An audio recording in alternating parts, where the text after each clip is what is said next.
Solve the exercise 3.6 exercise question number 1 part first. चलिए question number 1 क्या कहता है एक्सरसाइज 3.6 का. Solve the following pair of equations. Solve the following pair of equations by reducing them to a pair of linear equation. It means ये जो pair of equations दिया हुआ है इन equations को सॉल्व कीजिए. वो भी कैसे? इन इक्वेशन को रिड्यूस कीजिए, पहले कन्वर्ट कीजिए reducing them to a pair of linear equation. Linear equation में रिड्यूस करके और फिर इनको क्या कीजिए, सॉल्व कीजिए. तो स्टूडेंट्स जो पेयर हमको गिवन है वही है रहा. इस पेयर को हमने सॉल्यूशंस के अंदर अगेन वापस राइट करके और इक्वेशंस नंबर प्रोवाइड करवा दिए. ठीक है ना. अब क्या करना है हमको, पेयर ऑफ लीनियर इक्वेशन को लीनियर पेयर में कन्वर्ट करना है. तो मैंने अपने पिछले वीडियोस के अंदर इंट्रोडक्शन ऑफ एक्सरसाइज 3.6 के अंदर आपको बता दिया था कि किस तरीके से कन्वर्ट करते हैं हम. सबसे पहले हम क्या करते हैं, उस वेरिएबल को क्या करते हैं, अलग निकाल लेते हैं. ठीक है ना. वेरिएबल को क्या कर लेते हैं, अलग निकाल लेते हैं. ठीक है ना. किस तरीके से निकालते हैं, वेरिएबल मैंने बताया था कि इसके अंदर जो वेरिएबल निकल रहा है x वाला, दोनों में जो वेरिएबल है आप देखोगे यहाँ पर ये दोनों में x वेरिएबल, इनमें जो दोनों वेरिएबल है वह दोनों वेरिएबल इस तरीके से अलग कीजिए कि दोनों की वैल्यू कैसी रहे, सेम रहे. या फिर यूं कहो कि दोनों की जो लुकिंग है, दिखने में दोनों कैसे स्थिति में लगे, सेम स्थिति में लगे. तो फिर करिए करते, चलो इसको कन्वर्ट करता हूं मैं 1/2. ठीक है. 1/2 इंटू, इसमें से मैं x को बाहर निकाल लूंगा डिनोमिनेटर्स के रूप में. अब ऊपर कुछ भी नहीं है तो कौन रहेगा, 1 रहेगा. आप देखिए इन दोनों का सॉल्यूशन करने पर, मल्टीप्लिकेशन करने पर वापस क्या आता है, 1/2x. 1 into 1 1, 2 into x 2x आता है, नहीं आता, आता है ना. फिर अब इसी तरीके से इसको भी चेंज कर लेता हूं मैं साथ के साथ में. 1/3 को मैं अलग करूंगा इंटू 1, x को अलग किया. ठीक है ना. 1/3 को यहाँ से साइड में कर लिया तो यहाँ पर कौन रह गया, इस तरीके से रहेगा. यदि 1/3 को रिमूव करूंगा तो ऊपर इसके कुछ भी नहीं रहेगा, तो क्या रहेगा अपना 1. आप देखोगे इसका मल्टीप्लिकेशन भी कितना आता है, 1/3x आता है. दोनों सेम है, कोई डिफरेंस नहीं है, केवल उसको लिखने का तरीका हमने चेंज किया है. अब इसमें 1/x बाहर निकला है ना, 1/x बाहर, तो इसमें भी कितना निकलना चाहिए, 1/x. इट मींस दोनों की वैल्यू कैसी होनी चाहिए, सेम होनी चाहिए. मतलब जो वेरिएबल वाला पोर्शन है वह पोर्शन कैसा होना चाहिए, सेम होना चाहिए, है नहीं. इसी तरीके से हम इसको कन्वर्ट करते हैं. प्लस 1/3 इसको निकाल लीजिए इंटू y. ठीक है. इसके ऊपर कुछ भी नहीं है तो 1. ठीक. इक्वल टू में कौन है, 2. अब इसको भी इसी तरीके से कर लेते हैं. 1/2 इंटू y, ऊपर कुछ भी नहीं है तो 1 इज इक्वल टू 13/6. आप देखोगे यहाँ सेम है ना, ये 1/y. ठीक है ना. y वाला जो पार्ट है वह कैसा है, सेम 1/y, इधर 1/y सेम. ठीक है ना. क्योंकि जब तक ये दोनों सेम नहीं होंगे हम इनको किसी दूसरे के इक्वल लेट नहीं कर सकते. आगे साइड में जब यह आ जाए तो फिर इस 1/x को हम t मान लेंगे और 1/y को क्या मान लेंगे, q मान लेंगे. दोनों में सेम होना चाहिए, 1/x 1/x, 1/y 1/y. ठीक है. अब चलते हैं तो ये हो जाएगा अपना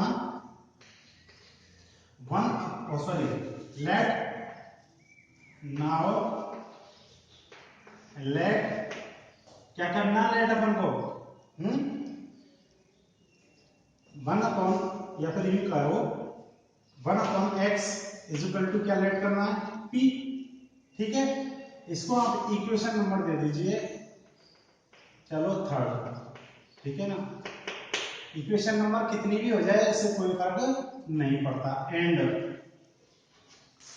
1/y इज इक्वल टू क्या मान लेंगे अपन, q. इसको दे दीजिए इक्वेशन नंबर 4. ठीक है. 1/x को क्या मान लिया, p, और 1/y को क्या मान लिया, q. ठीक है. अब इन वैल्यूज को पुट करेंगे अपन, तो क्या आ जाएगा, देन तो फिर क्या आता है देखो 1/2, 1/x की जगह क्या पुट करना है, p, ठीक है, आगे समझ में, प्लस, या फिर इसको मल्टीप्लाई में चेंज करना चाहो तो ऐसे लिख सकते हो, प्लस 1/3 इंटू 1/y की जगह क्या पुट करना है अपन को, q इज इक्वल टू कितना है 2।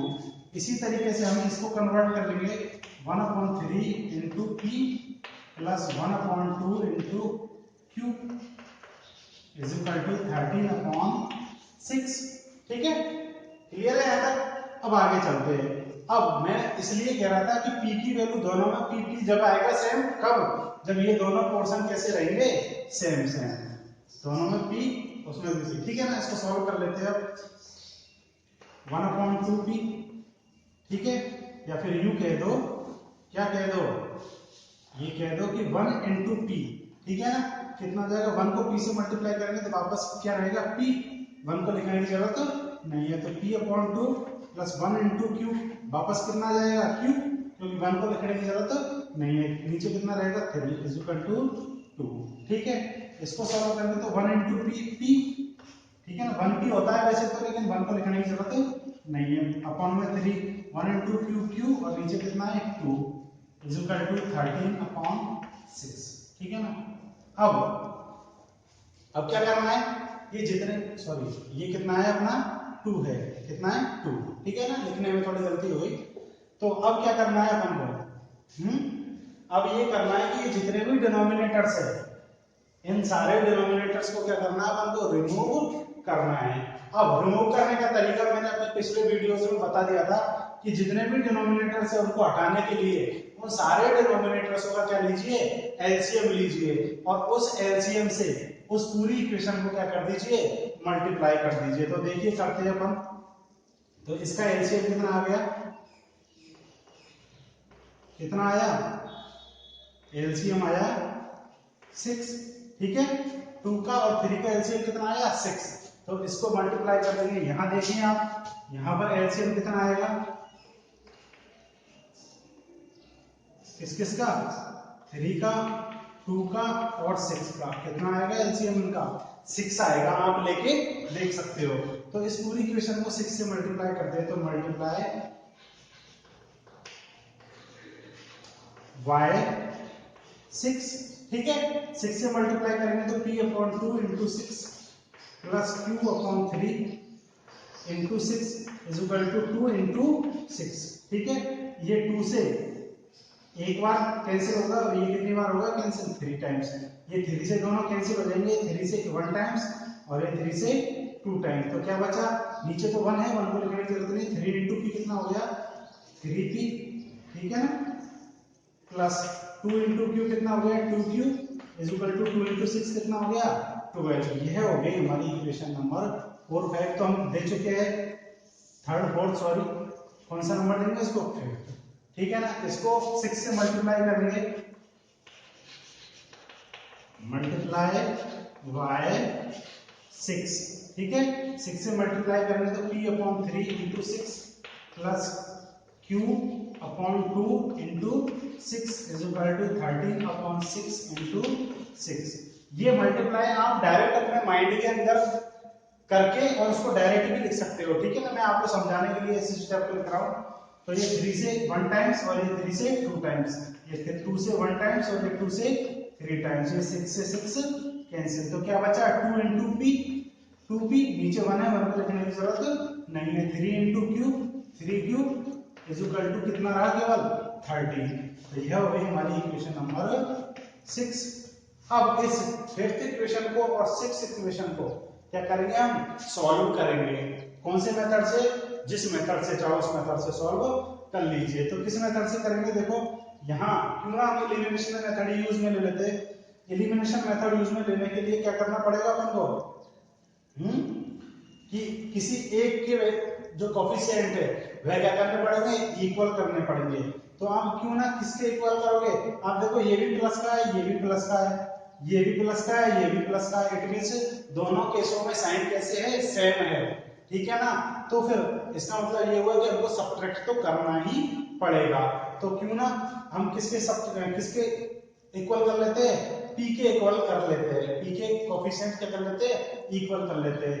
अब p के कोफिशिएंट इक्वल करने के लिए हमको क्या करना पड़ेगा कि दोनों p, इक्वेशन नंबर 5 में जो p है उसमें के आगे कौन बैठा हुआ है 3, और इक्वेशन नंबर 6 में कौन बैठा हुआ है 2, इन दोनों को हमको इक्वल करना है। इक्वल करने के लिए इन दोनों का एलसीएम लेते हैं और उस एलसीएम के बराबर ही इन दोनों को बना देते हैं। तो एलसीएम कितना लेंगे, चलो एलसीएम निकाल लेते हैं अपन।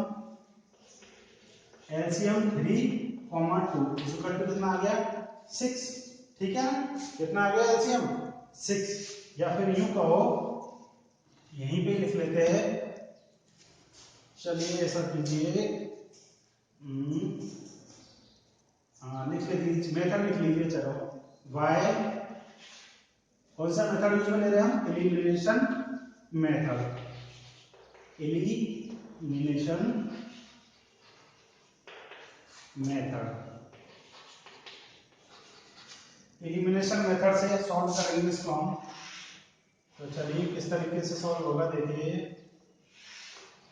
ठीक है। अब एलसीएम कितना आया है यहां पर लिख लेते हैं अपन। एलसीएम कितना है किसका, 3 का और 2 का, या यही लिख लीजिए आप, साइड में लिख लेंगे हम, यही लिख लीजिए, छोड़ो। एलसीएम 3 का और 2 का कितना आया 6 आया, कितना आया 6 आया। तो फिर इस 3 को भी 6 बनाना है और इस 2 को भी क्या बनाना है 6 बनाना है, ठीक है। तो 3 को 6 में बदलने के लिए इसको किससे मल्टीप्लाई करेंगे, 3 को 6 में बदलने के लिए इसको किससे मल्टीप्लाई करेंगे 2 से, ठीक है ना। तो क्या लिखेंगे, मल्टीप्लाई y2 ऑफ इक्वेशन, कौन सी इक्वेशन 5th, ठीक है। 5th को 2 से मल्टीप्लाई करने से हो जाएगा 2 × 3 = 6p प्लस 2 × 2 कितना हो जाएगा 4q = 2 को 12 से मल्टीप्लाई कर देंगे तो कितना हो जाएगा 24। यह हो गई हमारी इक्वेशन नंबर 7, ठीक है। अब मल्टीप्लाई y, इस इक्वेशन को किससे मल्टीप्लाई करें ताकि ये 6 में कन्वर्ट हो जाए 3 से, तो multiply by 3 of equation 6 equation को किससे मल्टीप्लाई करेंगे अपन 3 से, तो 3 × 2 कितना हो जाएगा 6p प्लस 3 × 3 कितना हो जाएगा 9q = 3 × 13 कितना हो जाएगा 39, इक्वेशन नंबर 8। अब इन दोनों इक्वेशनों को हमको क्या करना है सॉल्व करना है। अब आपको पता है ये भी प्लस का है, ये भी प्लस का है, दोनों की सेम साइन जब है तो फिर हम इनको क्या करेंगे सब्ट्रैक्ट कर देंगे। तो किस इक्वेशन में से करोगे आप सब्ट्रैक्ट, किसी भी इक्वेशन में से किसी को भी सब्ट्रैक्ट कर सकते हैं। तो मैं फिलहाल इक्वेशन नंबर 8 में से किसको माइनस कर रहा हूं, इक्वेशन नंबर 7 को। तो नाउ सब्ट्रैक्ट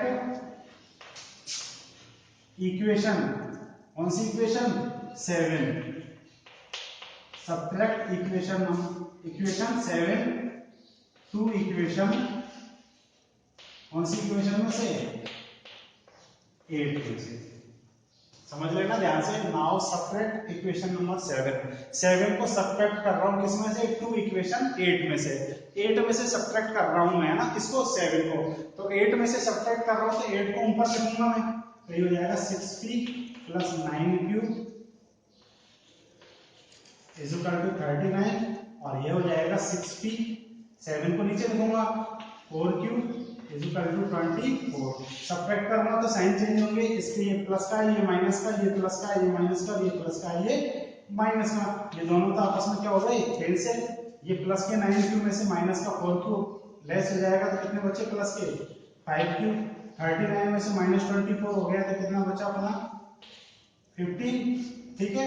9 - 4 5, 3 - 2 1, q की वैल्यू कितनी आती है 15 अपॉन 5 का डिवाइड हो जाएगा, तो q इज इक्वल टू कितना आ गया अपने पास में 3 आ गया। कितना आ गया 3 आ गया।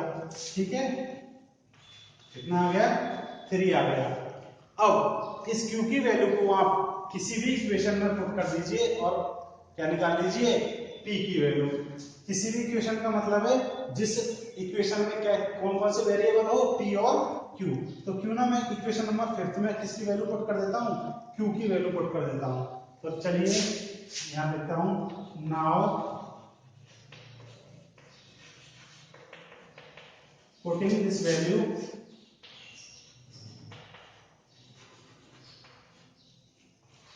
Of q in equation 5। Equation number किसमें पुट कर रहा हूँ मैं 5 में। तो फिफ्थ इक्वेशन क्या है 3p plus 2q means 2 into q की वैल्यू कितनी है 3 इज इक्वल टू कितना है 12। सॉल्व करेंगे तो देखिए क्या आएगा 3p plus 6 is equal to 12 और p की वैल्यू निकालने के लिए 6 का क्या कर देंगे ट्रांसपोजिशन। तो 12 यह प्लस का है, यह इधर के किसका हो जाएगा माइनस का। ठीक है ना, और 3p इज इक्वल टू 12 में से 6 सब्ट्रैक्ट होते ही कितना बचेगा 6। और यूं कहे कि p की वैल्यू निकालने के लिए 6 में इस 3 मल्टीप्लाई में है उसको किस में भेज देंगे डिवाइड में। तो फिर क्या होगा कि p की वैल्यू कितनी आ जाएगी 2। कितनी आ जाएगी 2, या फिर इसको अलग लिख लीजिए आप p इज इक्वल टू कितना आ गया अपना 2। ठीक है, इस p की वैल्यू को और q की वैल्यू को इक्वेशन नंबर किस में पुट कर देंगे अपन थर्ड में और किस में पुट कर देंगे फोर्थ में। p की वैल्यू को और q की वैल्यू को किस में पुट कर देंगे जहां हमने लेट किया था वहां। लेट क्या किया था 1/x = p 1/y = q। तो इक्वेशन नंबर थर्ड और फोर्थ में इस p की वैल्यू को q की वैल्यू को पुट करते ही किसकी वैल्यू मिल जाएगी x की और y की। ठीक है ना, तो चलिए पुट करते हैं। नाउ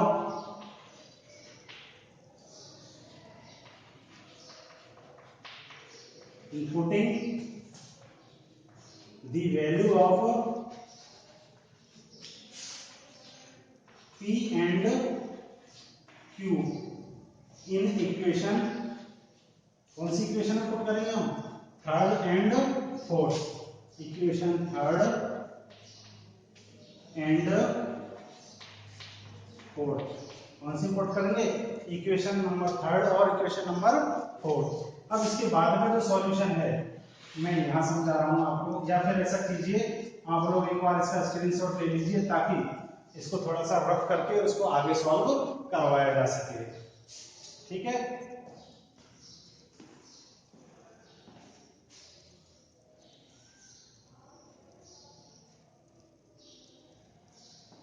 चलिए आपने इसका स्क्रीनशॉट ले लिया होगा तो आगे चलते हैं हम लोग।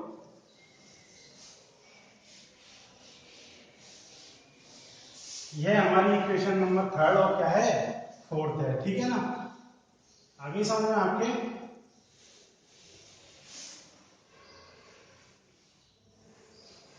ठीक, यह रही हमारी इक्वेशन नंबर थर्ड और फोर्थ। इसमें p की वैल्यू पुट करते हैं तो देखिए क्या आता है 1/x is equal to p की वैल्यू कितनी है 2। कितनी है 2, यह पुट कर दी। और 1/y is equal to q की वैल्यू कितनी है 3। इसको जब सॉल्व करेंगे इसके नीचे कुछ भी नहीं है तो क्या बैठा सकते हो आप 1। इसके नीचे कुछ भी नहीं है तो कितना बैठा दीजिए 1। दोनों को रिवर्स कर दीजिए, इसको रिवर्स करोगे तो क्या बनेगा x/1। ठीक है ना, क्लियर है, x/1 बनेगा और नीचे 1 को लिखने की जरूरत नहीं है। और यह कितना बन जाएगा 1/2। ठीक है, तो यह तो हो गई किसकी वैल्यू x की। इसी तरीके से इसको रिवर्स करेंगे तो यह बनेगा y/1। नीचे 1 को लिखने की जरूरत नहीं है, तो यह और यह कितना बन जाएगा 1 तो ऊपर और 3 नीचे।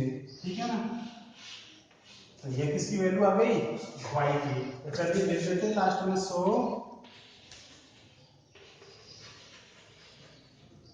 solution of the given pair of equations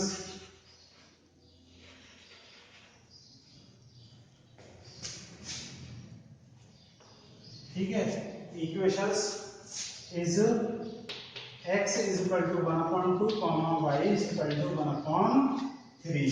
तो स्टूडेंट्स यही इस प्रॉब्लम का क्या है, सॉल्यूशन है। तो उम्मीद है आप लोगों को समझ में आ गया होगा, और यदि कोई डाउट्स है तो आप कमेंट के माध्यम से अपना डाउट्स क्लियर कर सकते हैं। So again thank you for watching this video.